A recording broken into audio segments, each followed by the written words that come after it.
and wondering how we got here, because I don't think I was smiling. I think I was a little grumpy when we met back then.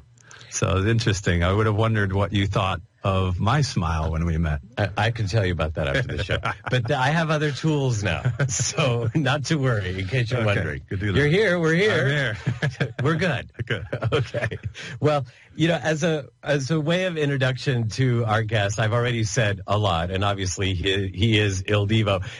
Little did I know, by the way, that he is like the Il Divo of the Il Divo. Let me explain. Now, so David invites me to the show, and thinking probably I would come and just enjoy, but I was working. I did a little bit of research backstage, yes, but also before the show with people I knew, people I didn't know. And I asked them, it's like, how would you describe David Miller? Because it's like, there are four of them. So how do you describe the David Miller one? And some people said he's the American. And I'm like, he's the American? Oh, yeah, that's right. None of them are American except David Miller. That's interesting. Okay, cool. Somebody said he's the tallest by a mile, by the way. He's the tallest by a mile. Okay, so all right, so he's the tall one. Okay, what else? And somebody said he's the one with the highest voice. That was your father-in-law, by the way. And he says, I think he sings higher than my daughter. Anyway, and then I got a lot of these. He's the cutest. And so I thought, I didn't want to. There it is. Ladies and gentlemen, the cutest, Il Divo, David Miller. Welcome to the show. Hi. No, come on. When you were introduced, the crowd just goes crazier than the other three. I mean, nothing against anybody. It's just, anyway. I should say you're also a great American tenor. Hello, welcome to the show. Hello, thank you very much. It's nice to be here. Thanks for joining us. Hasn't this been great? No, I have to say it's really interesting what you were saying about people's smiles, because it's always been, I don't know, it's always been like this is a weird way to say it, but like a priority for me to like. I think when I was a kid, I learned somewhere it takes there's less muscles to smile than it does to frown. It actually takes more energy to frown, and to be upset and to be in that place, and being a middle child and kind of growing up vying for attention from mom and dad. Yeah, I think the quickest way to do it was to get a smile on my face, and the easiest way to get a smile on my face was to actually be happy. So it was it was like a Pavlovian response, almost, in a way that just translated into a whole like worldview. Wow. I'm thinking you came into the studio with a smile. Now, I saw you Thursday night, I think it was, and then you had two shows after that, and here we are Monday night live, and you came into the studio smiling after driving in LA traffic to be here. So you've got something going. Well, it's what do you call it? The joie de vivre, the whole, like, I love life. I love everything about life. I get paid to do what I enjoy. I get paid to play. I get paid to make other people smile. I mean, there's no better job in the world than to make other people smile. Wow. And, you also make people laugh. I noticed that it is more of your personality that I know off stage is now creeping on to the stage, which is the joking around and all that stuff. And the audience is eating it up. So are you going to add more of that? Well, I think, this was the first tour where we really kind of broke out of the foursome and kind of expressed ourselves and showed our personalities and sang solo moments and really give people an understanding of why we were put in this group to begin with, what it was that Simon saw in each one of us. Simon Cowell, right. Yes. And what he saw in each one of us that warranted bringing us together in this group. And once we were put together and kind of put out there for the world to see and hear, we just kind of got into a place of what's best for the group, what's best for the sound, what's the even like the name it's Il Divo, it's not the plural, it's the singular, it's what happens when the four of our voices come together. Right? Nice. And it's all about cooperation and harmony and that group synergy. And so this was the first time where we were like, okay, well, let's show what the pieces of the whole look like. And I think there's obviously, being going around America, I'm the hometown favorite, obviously. When we go to Spain, that's what it is. When we go to Spain, it is not the same reaction, okay. I guarantee you. When we go to Switzerland, it is, Urs gets all night long, just, everyone goes crazy, right? We don't play in France all that often, but when we have, it's been the same response. There's obviously, and we structure the show in a way that kind of allows that person on their home turf to really shine. That's nice. So it's wow. We're actually friends, the four of us. Yeah, after well, you 13 could tell. years, we're still, we still get along very, very well. You could tell on and off stage. Very cool. Well, there is a story that you told me the very first time we met, and that was like I said, about 4 years ago, and I said I would love to hear that story on the show. And you said you would tell it, and normally, this is why normally people tell me I'm a life coach. I have this way, this thing about me. People tell me things that they don't tell anybody else. And I thought that's what you were telling me. And as far as I was concerned, no one would have ever known that story, and that would have been where it ended. But I said to you, gosh, I would love that story on the show, as if it's never going to happen. And you said, I'd tell it. And I was shocked. And I'm like, wow, you're more real than I thought. Okay, so I then today found out that you've never ever told anybody the story except one person. Yeah. And that maybe it wasn't. So here we are. Ladies and gentlemen, when we come back, David Miller is going to tell a story. World exclusive. It's kind of like on the road to Il Divo that never been heard on radio before or ever in print or on TV. And this is exciting. So we'll be back right after this with that story, and a little later on, live music by Nesta, all on the Life Changes Show. I'm Filippo, sitting here with Mark and our guest, David Miller of Il Divo, American tenor. Yes, and the crowd goes crazy. In America more than other places. He's still smiling, I don't by the way. believe it. Anyway, so let me take you back. This is the part of the story which is interesting, because somehow this is the part of the story that I know. So about 13 years ago, Laura Savini of PBS invited me to come see a new band that was being put together, and in Los Angeles. She said, come see these people. They're called Il Divo, and we're going to film their first show. Well, little did anybody know, although the hope was great, that they've become what they've become.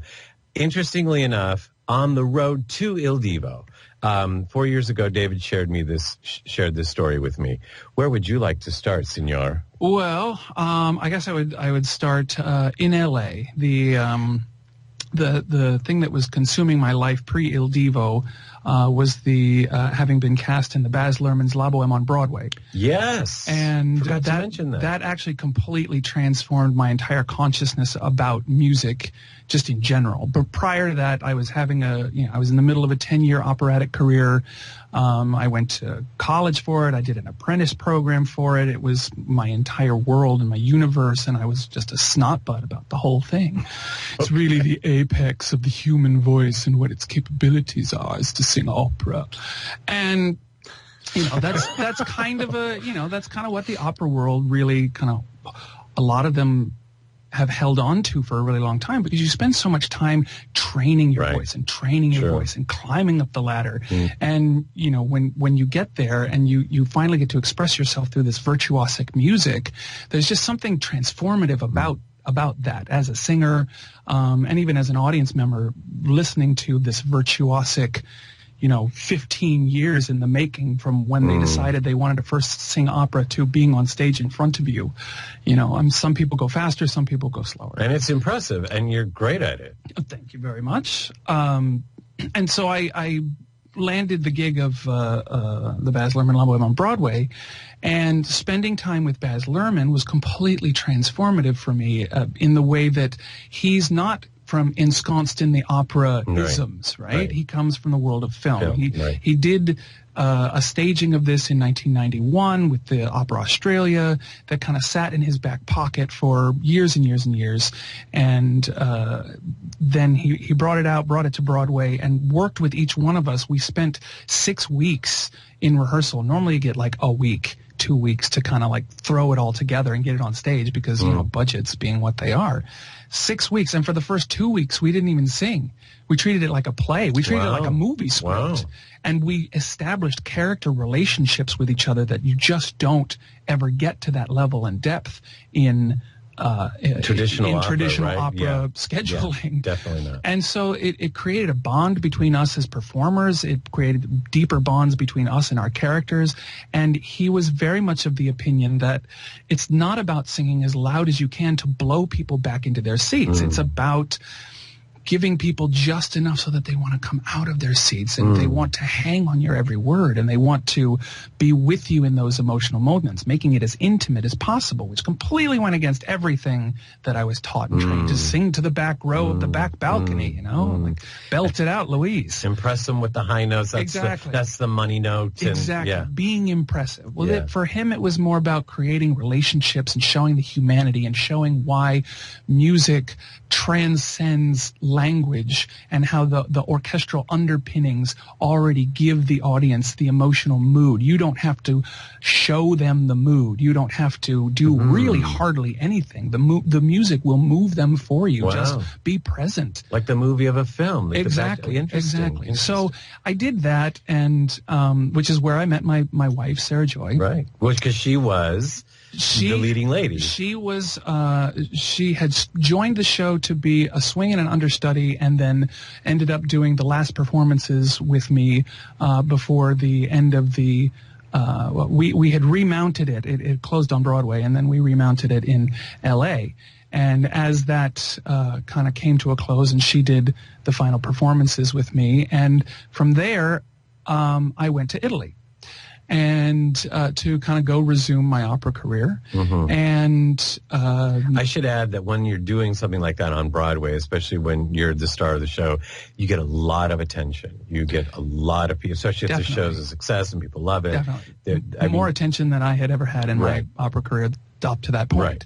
So here you come off of all of this attention and you go to Italy. And I go to Italy, you know, one of the birthplaces of the tradition, and to go sing a Rigoletto in Piacenza. And what ended up happening was, at the time, felt like a complete and utter disaster for me personally. I went, and it was... I had several things kind of working against me. One, it was an updated production, and Italians take their opera very seriously, especially when it's Italian opera. And to update it, to take it out of the comfort zone of where they think it should be, you know, that's already like, it's a little kind of like, okay. But I mean, if it's a good concept, if it really sticks, if everything is cohesive, you know, they'll say, all right, good job. But if it's not, then, you know, you kind of have, they'll grumble a little bit. And Italian Americans do that too, by the way. Just so you know. What are you pointing at me for? Just clarifying. Okay. Let the man finish. So then there was, you know, we also had a German conductor who Germans have just a different sensibility about music based on their own traditions. And so he was very apt to take tempos that were not traditional. It was just a very non-traditional kind of in every sense of the word. None of the cast were Italian. I think there were 2 Russians. There's me, the American. There was, you know, there's a lot going on. And Piacenza is just a perfect storm here. In a way. And Piacenza is right near Verdi's birth town. And so it was the like... The composer who wrote the opera Rigoletto. Right. Yeah. And so it was like his home turf, you know, and Rigoletto being arguably his most famous work, La Donna Mobile, that kind of everybody knows. It's used in commercials all over the place. So what ended up happening was I go on stage, I start singing my thing, and the Italians just kind of aren't having it. And I become the scapegoat for the whole thing. And I'm singing like I always would sing and have sung around the world. And I sing my aria and I get some mild applause and some boos. And I thought, oh, did I just mess that up? What happened? So, okay. And then it became apparent every time I finished, a scene would finish that I was in, the boos would happen. And it wasn't just the people from before. People started getting on board with it. You know, there's kind of an infectiousness to just dislike. I mean, this is part of human nature. We all have an infectious nature that wants to jump in on the boat, the criticism boat, and to like all latch on to something that we all just hate. So that happened to be me in this case. And so by the end of the night, when I sang my last lines and literally the conductor had to like hold for the boos to settle down, it just got worse over the course of the night, right? So, okay. Personal low point for me across my entire career. So, okay, fine. So we get to the next show, and I've got friends in the audience who are there to see the show, and they speak Italian, and so they're out in the foyer, and they're overhearing people who basically just brought their bag of tomatoes to throw at me in the form of boo. They were just ready. They got it. It was a scandal. It was in the paper. This guy, they all booed the tenor, so everyone was just ready. Wanting it. And so they're out there in the foyer and they're talking to people and they're like, but do you know who it is? No, it doesn't matter. He's American. But do you know he's got this big long career and he went to school for this and like, you know, and you're a great singer. He's been doing it for, you know, he's like 15 years into career. He's not just some American yokel. Like, you know, give it a chance, be open to it. So they made friends with the group of people, blah, blah, blah. So we get to the same point in the show, sing the first song and, you know, hit the high note, and then the boos start. And I'm like, okay, here we go. But then my friend and all of their new friends, they were sitting around, start countering with bravo. And then the boos were not having any of that. Then this kind of like back and forth between boo and bravo was happening. And I'm like, what is going on here? And by the third piece that I was in, it had become a war out in the house. And I was looking down at the conductor who was literally just holding his hands in the air going, I don't know what to do. I've never had this happen before. So long story longer, they came backstage after the second show. Hurry, because my stomach can't take it. And I'm not upset about it because I knew I had been singing well. I knew that this had to just be some sort of political, like internal opera world universe you had to be thing. Upset about it. I was angry about it because I was like, I am up here doing a good job. Why are you booing? I don't get it. What is happening? And my friends explained to me afterwards that people were just kind of gunning for me. And then the general director comes backstage and in Italian, and I do speak Italian. I speak more when I'm in Italy. It all comes back to me, but she comes back and we're having a discussion and she's basically saying, look, this is too much of a scandal for the company. We can't handle this. It's bad press and we're going to have to let you go. Wow. And I was like, okay, so what have I done wrong? Nothing. So, but you're letting me go. Yes. So you're firing me. Yes. But have I done anything wrong? No. And I couldn't handle that either. I just kept going rounds and rounds. I'm like, let me understand. And this is all happening in Italian. And so she said, look, you need to sign this piece of paper saying you're sick and that you can't complete the run. Wow. And we're going to hire you and we're going to bring in your replacement from La Scala and that'll be that. And I said, but you told me I'm going to sue you guys. And they said, well, you can try, but it'll cost you more in German arbitration than it will, you know, what your fees for all the performances are. So at this point, now I'm devastated. Now it's all like sunk in what's happened. I've just been fired for the first time in my life from a production. You've been booed. I've been booed for the first time in my career, and it's all like hits me all at once. And I get on the phone with my agents, and they're like, "All right, well, you know, this is not uncommon in Italy." And I was like, "What?" They're like, "No, this has happened before." It's like, okay, why didn't you prepare me for this? Yeah. But they're like, don't worry, we'll get you some auditions, we'll get you some. And the run was supposed to go for another 6 weeks of performances. So and you weren't prepared. You had 6 weeks. Yeah, this was my gig for 6 weeks. Well, but there was a reason. Just quickly, there was a reason. they wanted to put somebody else in or something? There's my agents told me after the fact, and they said, look, this does happen in Italy, and apparently the Italians take opera so seriously that all of the houses, opera houses, they're state-run opera houses, federally funded, and so there are bylaws in the government, the Italian governancy, that kind of dictate about Italian opera. And one of those apparently is that if an Italian is available to sing the role, right, that if there has been someone brought in from, a foreigner brought in, right, that if an Italian becomes available, then the Italian should be the one to do it. Oh, man. But what they have to do in order to make that happen is they literally, there are these things in the opera world called claques. And a claque is just literally people that you give a couple bucks to go sit in the audience and to either root for the person you want them to root for that you're paying. Like if the diva, if this is my debut at La Scala as the soprano and I want to have an extremely successful night, I will pay 50 people to sit in the audience and cheer every time I sing something. Wow. But you can also do the opposite. You can pay people $5 to sit in and just boo every time the tenor sings. And they don't know and they don't care. They're making $5-10, whatever, and get to see a free show. Wow. And so apparently this is a thing. So I am to understand that someone did become available because they got fired off their gig and they got really upset. And so they sent a claque after me. Wow. I don't know if that's true. My ego wants to believe it. But in either case, there was no reason in my estimation. So you were devastated. I was devastated. You were crushed. You were hurt. You were. Tell me we're going to commercial. Tell me we're going to commercial. What cliffhanger? I hate to leave our hero in suspense, crushed and hurt as he faces the dragon of his life, but we have to go to a commercial. But we will be back, I promise. Stay tuned.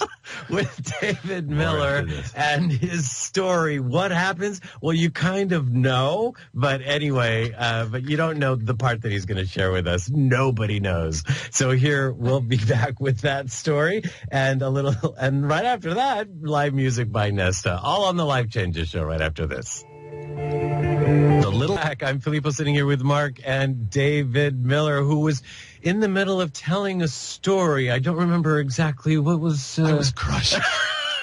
I was crushed. I was devastated.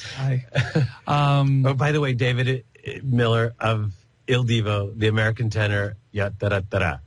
Okay, so you actually know the end of the story, but share with us. So I've just been fired from my opera in Piacenza, Italy. And my agents are like, okay, don't worry. We'll figure out how to get you some work. You're over there, hop a train. We'll get you some auditions and we'll see what sticks. And I ended up going to, Paris, and they had found an understudy position for Roberto Alagna in the Opera Manon at the Opera Bastille, which I had not worked there before. So that was a kind of a great way to get in, into with that company and make associations and whatnot. And meantime, Sarah Joy and I were trying to figure out how we were going to see each other. And so she actually ended up coming over to Paris because I was going to be there during that. It was like 6 weeks. So it was the perfect amount of time to cover what I was lost from Italy. So she came over and we were staying in the Latin Quarter. As I did a little bit of research and tried to find a hotel that was as close to Café Momus in the second act of La Bohème as possible. So we stayed in the Latin Quarter there. Which is the opera where the two of you met. Which is where we met, the La Bohème on Broadway. And so it was, I was pulling my romantic persona up by its bootstraps and really trying to create something special. And she came over, and while I was there, I had gotten a call from my agents again that a record company was looking for tenors who had operatic training, but to sing and make a CD of music that was not opera. And being willing to use your opera voice, not singing the opera repertoire, which a lot of people just aren't. Right. They would snub. Yeah. It's what, part of that whole mentality, the opera mentality of opera. The repertoire of opera is really the only pure music that an opera singer should sing.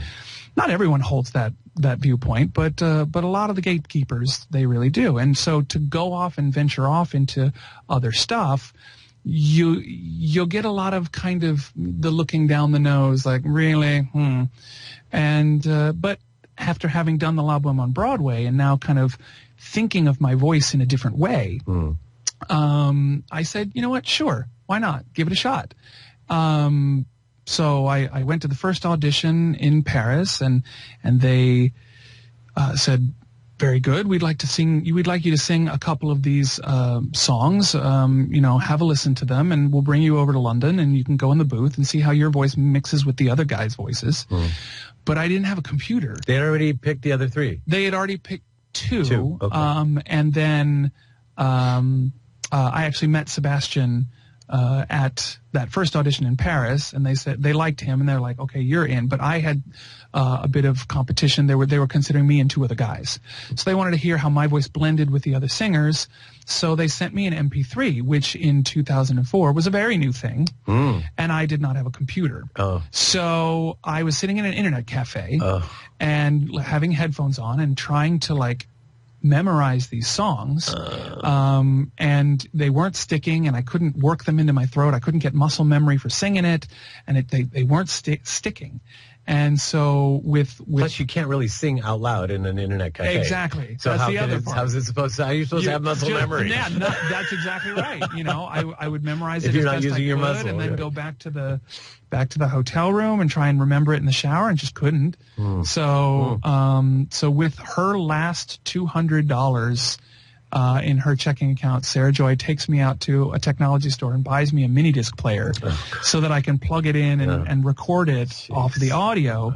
So then I have a method that I can practice in the hotel room. And if she had not done that for me, then there's no way I would have nailed it when I got to the studio in London. So it's my entire world is because of my wife, Sarah Joy. Thank you, Sarah Joy. Thank you, Sarah. Wow, that's amazing. Well, and there's now I didn't know that piece of it. That's a great piece. Thank you for adding that to the story. By the way, this should be a movie. I mean, I bet each Il Divo, member has a story leading up, right? Oh yeah. That I'm sure is fascinating too. But the connection I made, and tell me if I remembered this correctly, because the last time we spoke about this was like I think 4 years ago. But had you not been fired, quote unquote, from that Italy job, you would have been on contract and not been able to get to France and then get to London in order to do that. That's absolutely true. Yes. Right. And that's the whole synchronicity of the entire story. Right. Is if I had not gotten fired. Thank you. Thank you for helping me with my story. I'm glad you remember it better than I do. No, but I make these connections and I'm like, wait a minute, that's amazing, because what was seemingly so devastating, the worst thing that could happen in your life, ended up being. Yeah, if I had not gotten fired from Italy, then I would not have been available for the audition in Paris for my life-changing experience. I feel so much better. Look at that smile. I was just going to say, I'm pretty sure you're the only guy that I know that smiles as much as I do. Maybe that's where we connected. So there you go. Is you're there now, and so the thing is, now you become a star. You're huge. You're famous. People scream and yell and love you. How do you keep that? I mean, it's like that's the before. Somehow you keep that. I'm still that same guy. How do you do that? I think a large part of that is Sarah Joy. She won't let me. Thank you. She won't Sarah let me Joy. Divo out. No, that's only, I joke about that, but it's really it's more to do with that. Who just sung at Carnegie Hall this weekend, by the way. Yes, congratulations. Last night she made her Carnegie Hall debut. That's exciting. Yes. Sarah Joy. Okay, sorry. But I think a big part of fame is about when people receive their fame. And I think that a lot of groups, when they get a taste of fame early in life, before they really figured out who they are as people, you know, you take One Direction as an example. You know, they basically, you know, made it huge before they were out of their pubescence, and you don't know who you are at that point in your life, at that stage in your life. And I was lucky enough to have gone through so many life experiences and had established myself as a person, as an individual, as someone with ambition and goals, and, you know, all the things that we have as adults. And you still have them for even other projects. Yes. Yeah. Well, Yes. that coupled with the worldview you were talking about at the top of the show, that you had to keep that smile on, that worldview. Well, yeah. I mean, I had a chance to make that part of my core personality, so that when fame was kind of thrust at me, I had anchors. You know, I had tethers to who I was, and I knew why I wanted to sing before fame hit me. You know, a lot of people kind of come at this whole,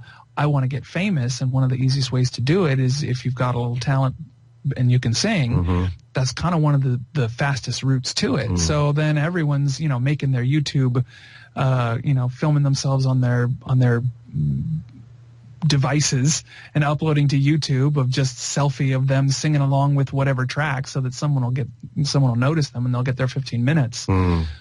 But they don't realize that that's not really why they're singing.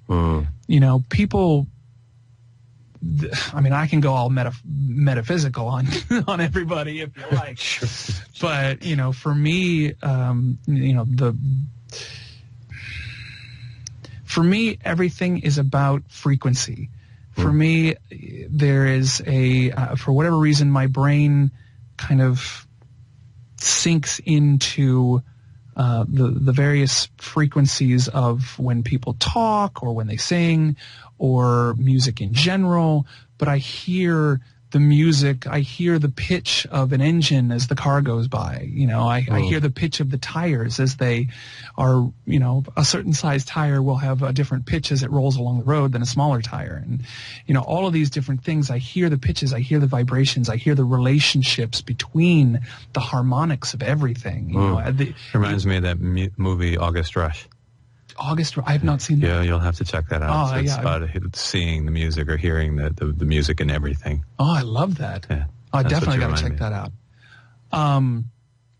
And so there's an intrinsic resonance to everything. And even if you just look at the science of everything, look at the science of how atoms vibrate, molecules vibrate, everything vibrates. The Earth has a resonance.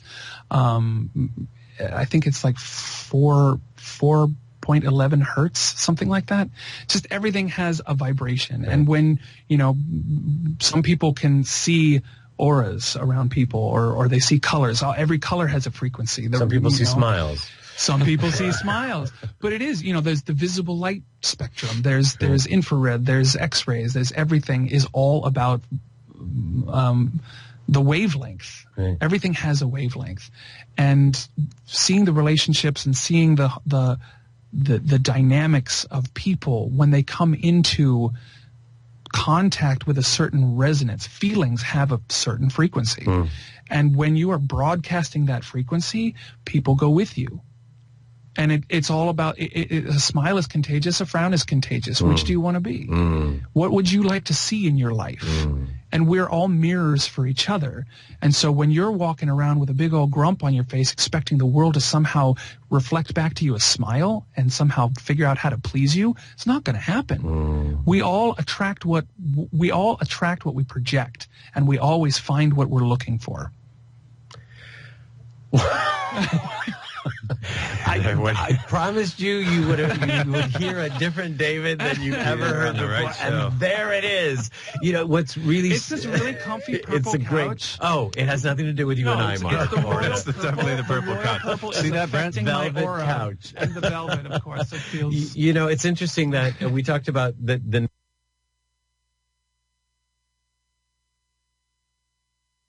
makes people know the diva. That's the female version of the word. And we usually use it for somebody who's arrogant or who's, who just, will scream and yell, whatever, and act like a diva. Mm-hmm. Well, the male version of that is divo, but that's not what you all are all about. It's obviously not what you are about. And you just gave a whole new meaning for people that didn't know that Il Divo means more like a star. Well, the literal roots of the word divo or diva come from divine. Divine, right. And that's ultimately what the name was bestowed upon the opera singers, because they spent their whole lives in service to finding that apex of sound, the most optimal sound that they could, that was I lost my train of thought. That was a resonance that mirrored the different emotions that went along with the virtuosic music. And people just said that those voices were divine. And so then they kind of truncated it and created it, gave it a persona as well. But then, when you start treating somebody, and you go back to the issue of fame, when you start treating someone differently, if they're not careful, they will start believing that they're different. And there you go. Well, if nobody has said it up until now, I'm going to go ahead and say it. You have been listening to the divine David Miller. Well, thank you very much. Bravo. And a lot of people expected that you would sing, and we talked about this, and you said, let's talk this time, and next time we'll sing. So you did remember saying that, didn't you? Yes. The glazed look in my eyes is not because I didn't remember. I just really enjoy watching you as you're kind of like wrapping it up with a smile on your face. You heard him speak, and you can hear him sing anywhere, all over the world. Go to ildivo.com, and we have a link specifically to David's page on our website at lifechangeshow.com, where you can learn more about David, but otherwise ildivo.com. Their current tour is finished. It's finished. That's right. It's finished. Sorry. 2 days ago was the last show. That's why I'm smiling. All right. Brilliant. That was the divine David Miller. We'll be right back with our musical guest here on Life Changes, Nesta, right after this. The Life Changes Show. Sitting here with Mark and, of course, our guest, David Miller. We are joined in the studio by Nesta with an exclamation point. She's a singer, songwriter, and recording artist. She's won Idlewild's Film Festival Best Music Video and Malibu Music Award Best Pop Song. That's really exciting. She has an album out called Surrender, but I understand we're not going to hear songs from Surrender. We're going to hear some songs that have never been heard before. This is a special show. See what I was telling you? So, Nesta, welcome to the show. Thank you. Thanks for having me. This has been a